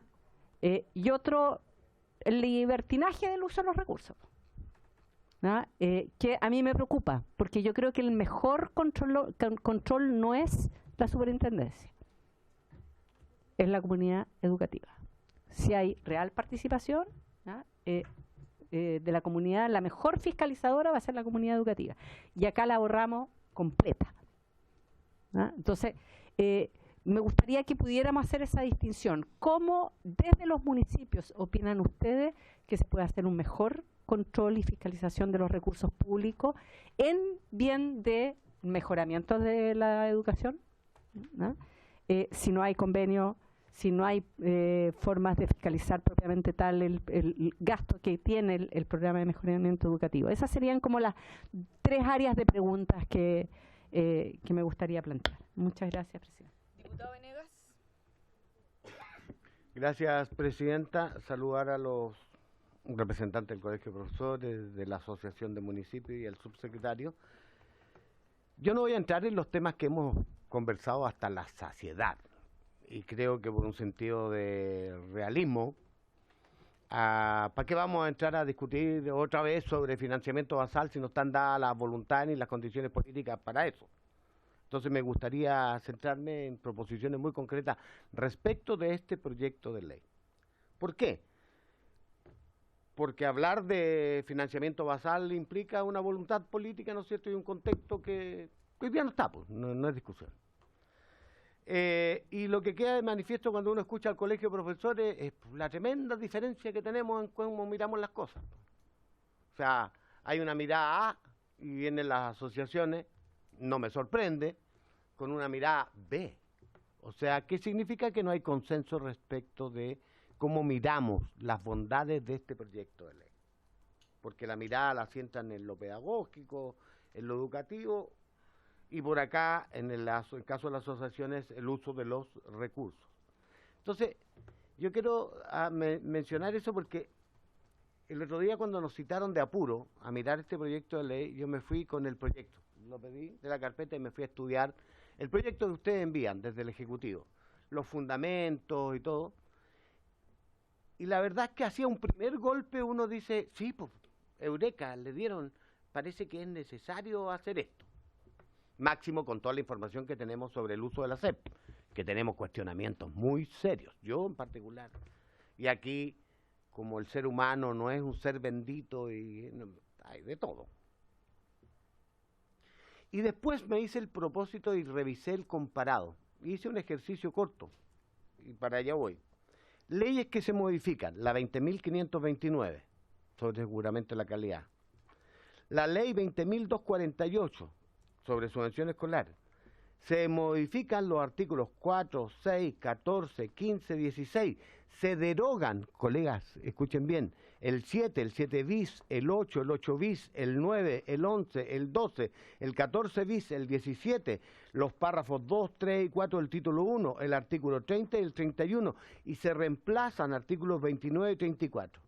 Luego la ley 18.956, que reestructura el Mineduc, se reemplaza la letra D del artículo 18, se agrega un artículo 18 bis nuevo que tiene que ver con los requisitos de las ATE que se habían eliminado antes, y también hay una cuarto, que es el decreto con fuerza de ley número 2, que elimina el inciso segundo, se agrega y más 5 artículos transitorios. ¿Qué quiero decir con esto? Que lo que es en apariencia un proyecto sencillo no es tan sencillo. Porque cada una de estas cosas que se está proponiendo derogar, modificar, tiene implicancias. E implicancias muy importantes que quieren quedar muy transparentadas aquí a la hora de tomar la decisión. Porque si yo escucho al colegio tendría que rechazar este proyecto. Pero si escucho a la asociación de municipalidades tendría que aprobarlo. Estamos en el peor de los mundos. Entonces yo creo, y esto es lo que quiero poner, primero que le quiten la urgencia. Yo no voy a votar a mata caballo. Perdonen la expresión poco grave. Es demasiado importante, Aquí estamos hablando de cientos de millones de pesos. Miles de millones. Ustedes mismos, yo me compro lo que ustedes han señalado.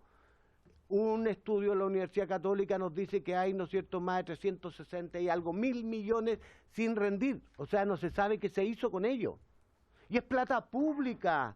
Es plata pública que, como cualquier otro dinero, tiene un uso alternativo. Hay tantas necesidades en nuestro país. Pero lo más grave del caso es que es plata que tenía un destino en la ley original. Es plata para los niños más vulnerables de nuestro país, los prioritarios y los preferentes. Y no es que tuviera cualquier destino, tenía un destino muy concreto. Usarla para que esos niños más carenciados pudieran tener mejores oportunidades de aprendizaje, que se equipararan con sus otros compañeritos que tienen mejores condiciones. Y eso no ha ocurrido. Si hacemos la evaluación con todos estos medios, que no en todos lados. Entonces, si vamos a introducir modificaciones, por su intermedio, Presidenta, yo le quiero pedir a usted y a mis colegas, pero especialmente al Ejecutivo representado por el subsecretario, por favor, no nos hagan este flaco favor, que significa legislar apurado, con las urgencias, porque nos podemos equivocar. Es demasiado importante esto.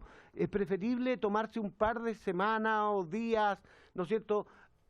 A mí me gustaría una reunión a puertas cerradas con el subsecretario, con el Ejecutivo, para que me explique cada una de estas, los alcances de, porque tal como lo insinuó la diputada Cristina Girardi, la ley 20.248 la desmantelamos prácticamente, con todos los artículos que se derogan. Y esa ley, los diputados que concurrieron a aprobarla en su momento no estaban en una suerte de locura colectiva, tenía sus razones, tenía su sentido. Cada uno de esos artículos tenía una razón de ser.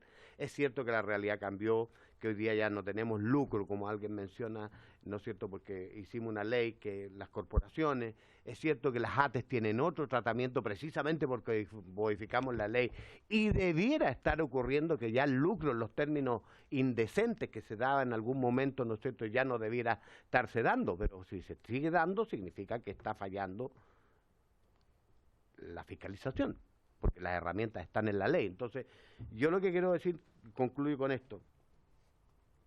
Este es un proyecto que en apariencia es sencillo, pero que cuando uno lo estudie con detenimiento, tal como se lo demostré, es y tiene y puede tener implicancias muy importantes. Yo no estoy dispuesto.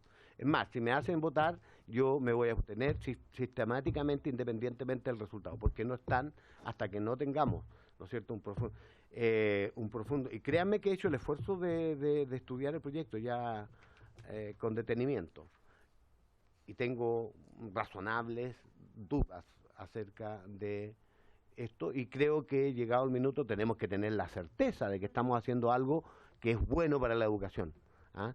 Sobre todo donde hace falta tantos recursos. Si es que el punto es que a los municipios, con esto termino, cuando nosotros tenemos, digamos, críticas hacia el manejo de los recursos, ¿sabe por qué lo hacemos? Básicamente porque es precisamente tenemos conciencia de que los recursos en el ámbito de educación son escasos, y por eso es tan importante que se usen bien. Los escasos recursos se usen para lo que efectivamente la ley los destinó. Y me pareció un poco riesgoso la explicación que dio el representante de la Asociación Chilena de eso de que no haya malversación, o que, porque yo aprendí desde el ABC que cuando la plata está destinada para un fin, cuando es plata pública, no se puede destinar a otro fin, que expresamente la ley estableció. Entonces, esa como holgura interpretativa, alguien me parece que debe ser bobadilla, porque no le gusta cuando uno dice las cosas que a él no coincide. Esa holgura interpretativa no me parece. Yo siempre entendí que en el mundo de lo público las platas tienen un fin y solo pueden usadas para ese fin y para no otro. Bueno, pero ese es otro tema. Yo quiero, lo único que me agarro de ese ejemplo para precisamente decir que es tan importante hacerlo con calma, con tranquilidad, porque además es mucho el dinero involucrado. Y además hay un último, universalizamos. Resulta que aquello que antes era exclusivamente focalizado en alumnos prioritarios y preferentes, ahora lo universalizamos.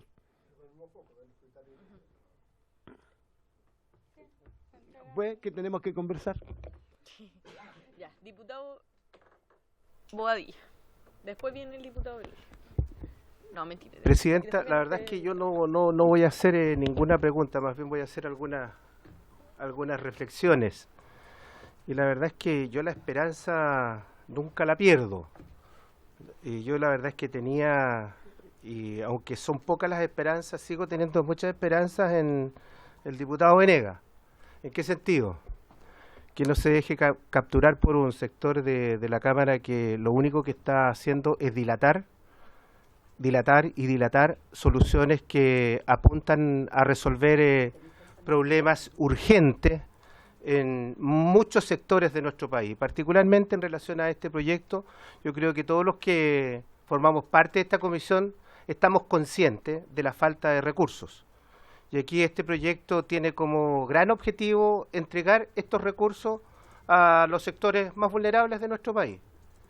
Pero eso parece que no es muy importante o no es tan importante para un sector de la Cámara que lo único que pretenden, reitero, es chutear y dilatar soluciones que apuntan a resolver los problemas urgentes de nuestra sociedad y particularmente en educación. Así que yo espero que, producto de alguna conversación que tenga a puertas cerradas el diputado Venegas, como dice, con el Ministerio, en particular con el subsecretario, cambie su postura y efectivamente le demos agilidad en el trámite de este proyecto y por eso, por su intermedio, Presidenta, al subsecretario yo le pido que no le quite la urgencia, porque como dicen por ahí, las necesidades de nuestros alumnos no pueden seguir esperando. Tenemos que satisfacerlas y este proyecto tiene ese objetivo. En segundo término, Presidenta, valorar la exposición del alcalde de la Asociación de Municipalidades, porque creo que son ustedes quienes están viviendo el día a día de la falta de recursos. Y como alguien lo dijo de ustedes, no porque hayan existido algunas conductas impropias, ¿ya?, en algunos municipios en particular, vamos a condenar a la inmensa mayoría o a todos los municipios del país o a privarlos de la posibilidad de tener estos recursos para, digo, atender las necesidades más urgentes de nuestros alumnos. Así que yo valoro las exposiciones de ustedes y particularmente la de mi primo aquí, pues, presente. En segundo término, o tercer término, decirle al Colegio de Profesores y particularmente a Álvaro Mardones, pedirle mayor rigurosidad en los estudios, porque creo que atribuirle a un sector político en particular y a dos partidos políticos la ineficiencia en el gasto, yo creo que es falta de rigurosidad. Yo creo que aquí también hay que tener presente, por su intermedio, Presidenta, que Santiago o la región metropolitana no es Chile, porque los comentarios que hizo respecto del gasto, tengo entendido que se referían en particular a la región metropolitana. Y Chile es un poquito más que la región metropolitana. Y sobre todo cuando se hacen estudios de esta naturaleza, yo creo que la objetividad y la rigurosidad deben primar por sobre cualquier consideración de carácter político. Porque cuando usted le atribuye, por su intermedio, Presidenta, a dos partidos de Chile Vamos la ineficiencia en el gasto, creo que está siendo muy poco riguroso. A mí me habría gustado, Presidenta, que más que en miles de pesos hubiera expresado el gasto en porcentaje. Y por cierto, que los ejemplos que él puso se refieren a comunas de Santiago que tienen un tamaño en cuanto a la administración de recursos lejos mayor que muchas comunas o la inmensa mayoría de las comunas del país. Nada más, Presidenta, he dicho. Presidenta, brevemente. Pero muy breve, diputado Venegas. Solo para decir que no he sido coaccionado ni por nadie. Y que parece que he dado muestra que tengo capacidad, ¿no es cierto?, de tener opinión sobre las cosas. Y lo segundo, aclarar que cuando yo he pedido una reunión a puerta cerrada, no me refiero a una reunión personal con el señor subsecretario, que no es mi práctica, sino que de esta comisión, sin invitados para que trabajemos, ¿no es cierto?, en despejar las dudas legítimas, sobre todo los alcances, porque cuando usted remite a otra ley, deroga un artículo, ¿no es cierto?, etcétera, eso tiene implicancias que tienen que estar claras y prístinas a la hora de votar. Si es, no hay más ni menos que eso. Sí, le vamos a pedir al subsecretario que responda cuando venga la ronda de respuestas. Tengo al diputado Beloli y al diputado Rey anotado y los demás diputados se han tomado aproximadamente 5 minutos. Entonces, a votar. ¿Tan temprano? Ya, bueno, pero quedan 2 intervenciones de diputados. Diputado Belolio, diputado Rey. Gracias. Y después la respuesta. Gracias, presidenta. Yo primero, obviamente, quiero recoger lo que dice el diputado Venega, pero nosotros tenemos que equilibrar la urgencia con la capacidad de cada uno de los señores diputados de poder investigar y ver cuál es el efecto que produce cada una de las distintas normas, porque este proyecto, si no me equivoco, se presentó hace más de 1 mes y medio.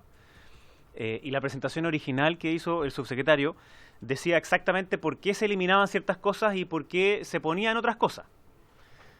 Un ejemplo. La diputada Girardi decía, por su intermedio, presidenta, que se elimina toda participación del plan de mejora. Sin embargo, eso no es así, porque se remisión a, hoy día, el artículo 26 de la ley 20.529, diputada, yo la escuché con mucha atención, el artículo 26 de la 20.529 dice que la agencia tiene que tomar en consideración un plan de mejora, es decir, el plan de mejora además tiene que ser evaluado, y cuando se hace ese plan de mejora de la agencia, tiene que hacerlo la comunidad escolar. Sí, lo tiene que hacer la comunidad escolar. Eso es algo que nosotros aprobamos en la ley, que a continuación se llamó de fin al lucro y pago de selección, y que al final le pusieron otro nombre, digamos. Ahí está. De hecho, el convenio de igualdad de oportunidades, que era el que tenía que firmar cada colegio para poder suscribir la SEP, y que tal como han dicho acá mismo, eran muy pocos los que no lo suscribían, y lo hacían por diversas razones, entre ellas por una cuestión de la burocracia gigantesca que se presenta en la rendición de la SEP. Todas las cosas que venían en el artículo 7º de la ley SEP, del convenio de igualdad de oportunidades, ya están incorporadas en la ley. Todas. Las incorporamos nosotros en la ley de fin al lucro y pago de selección. Pues se lo pusimos a todos los colegios. El rol de la superintendencia, cómo tenía que acreditar el funcionamiento del consejo escolar, todo ese tipo de cosas ya están. Entonces, como ya están, y como no tiene que firmarse el convenio de igualdad de oportunidades, ¿cuál es el efecto de ese? Es que están todos los colegios obligatoriamente bajo SEP. Y tienen que cumplir el convenio de igualdad de oportunidades porque ya está presente además en la ley de subvenciones generales, modificada. Entonces, se dice acá, por ejemplo, que se elimina la rendición pública. En absoluto, pues. Justo al contrario, es mucho más exigente la rendición pública, porque incorpora además los recursos de la subvención general. Y la ley que regula cuáles son los usos de la subvención general lo dice exactamente. Y perdón, pero basta con ir a los distintos colegios y preguntarles también a los directores y a los alcaldes si es que la fiscalización que hace la superintendencia sobre las platas de la subvención general son o no son exhaustivas, son o no son bien hechas. Y la verdad es que son súper exhaustivas y son muy rigurosas y las multas son muy grandes. Entonces, es al revés. Y yo quiero recordarles que esta discusión, tuvimos una parte de esta discusión en el gobierno pasado, donde había otro superintendente, donde había otra subsecretaria de Educación Superior, que estaban de acuerdo en flexibilizar el uso de la SEP, y la superintendencia dijo, sí, es una muy buena idea que eso ocurra, porque los usos que se establecen en la ley de inclusión para la subvención, es mejor que yo pueda fiscalizar eso únicamente de todos los recursos de la educación. Por tanto, no solamente es inexacto, sino que es falso sostener que estos recursos no están destinados a algo, que no tienen ningún control, que no tienen una fiscalización y que se pueden ocupar en cualquier cosa.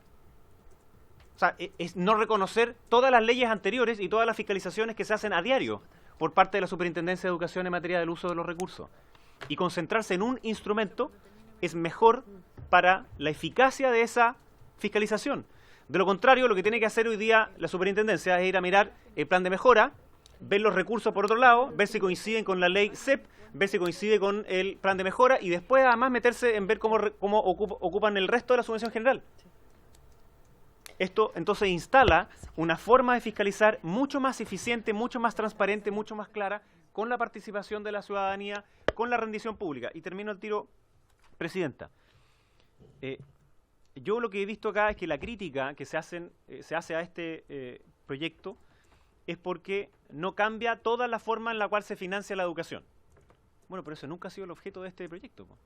Y lo que uno tiene que preguntarse es otra cosa. ¿Este proyecto avanza en mejorar a los colegios hoy día más vulnerables, sí o no? Y la respuesta es obvia que sí. Todos los quienes son los prestadores nos vienen acá y nos dicen sí.